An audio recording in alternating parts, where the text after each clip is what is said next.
നമസ്കാരം, ഞാൻ വിനോദ്. ഫൈനൽ സ്റ്റഡീസിന്റെ ഇന്നത്തെ ക്ലാസ്സിലേക്ക് ഏവർക്കും ഹൃദ്യമായ സ്വാഗതം. കഴിഞ്ഞ ക്ലാസ്സിൽ നമ്മൾ 7 കൊണ്ട് നിശേഷീകരിക്കാവോ എന്നാണ് നമ്മൾ കണ്ടത്.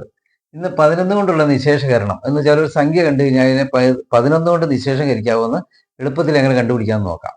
നോക്കൂ, which of the following number is exactly divisible by 11? ഇതിലേത് നമ്പറിനെയാണ് 11 കൊണ്ട് നിശേഷീകരിക്കാവുന്നത്? അതിന് നമ്മൾ ചെയ്യേണ്ടത് ഇത്രയേ ഉള്ളൂ. ഒന്നിടവിട്ട സംഖ്യകളുടെ തുകയുടെ വ്യത്യാസം ഒന്നുകിൽ 0 ആയിരിക്കണം, അല്ലെ 11 ആയിരിക്കണം. അങ്ങനെ ഉണ്ടെങ്കിൽ അതിനെ 11 കൊണ്ട് നിശേഷീകരിക്കാം. ഒന്നിടവിട്ട സംഖ്യ ഈ 5, 9, 3 ആണ്.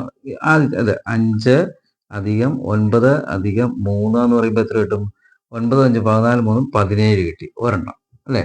പിന്നെ അടുത്തത് ഒന്നിടവിട്ട സംഖ്യ ഏതാ? 7, 6, 4. 7, 6, 13, 4, 17. അടുത്ത 7 അധികം 6 അധികം 4 എത്ര കിട്ടും? 6, 4, 10 വരും 17. അവയുടെ വ്യത്യാസം എത്രയാണ്? അപ്പം വ്യത്യാസം 17 മൈനസ് 17 സമം 0 കിട്ടി അല്ലേ. അപ്പം 0 11 കിട്ടിയാലാണ് നിശേഷം ഹരിക്കാവുന്നത്. അപ്പം 0 കിട്ടിയപ്പോൾ ഈ സംഖ്യയെ 11 കൊണ്ട് നമുക്ക് നിശേഷം ഹരിക്കാം.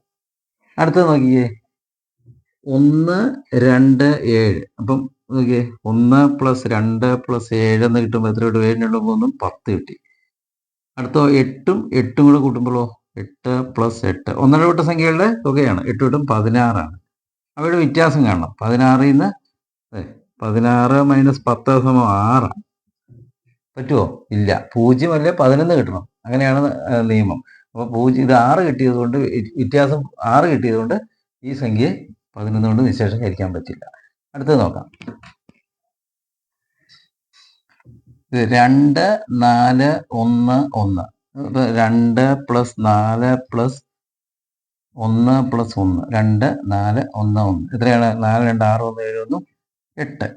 അടുത്തതോ 8 + 6, 8 + 6 + 5. 5 = 8, 6, 14, 5, 19 ആണ് അല്ലേ. ഇത് നമ്മുടെ വ്യത്യാസമോ 19 - 8 = 11 കിട്ടുന്നില്ലേ? അപ്പോൾ 11 കിട്ടി. അപ്പോൾ ഈ സംഖ്യയെ 11 കൊണ്ട് നിശേഷം ഹരിക്കാം. അപ്പോൾ ഇത് ഒന്നുകിൽ 0 കിട്ടണം, അല്ലെങ്കിൽ 11 കിട്ടണം. ഇങ്ങനെ ഒന്നിടവിട്ട സംഖ്യകളുടെ തുകകളുടെ വ്യത്യാസം കാണുമ്പോൾ ഇത്രയും ഓർത്തിരുന്നാൽ മതി. അങ്ങനെയാണെങ്കിൽ 11 കൊണ്ട് നിശേഷം ഹരിക്കാം. ഇത് നിങ്ങൾക്ക് മനസ്സിലായി എന്ന് കരുതുന്നു.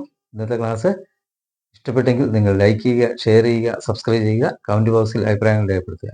അടുത്ത ക്ലാസ്സിൽ കാണുന്നവരെ ഏവർക്കും നന്ദി.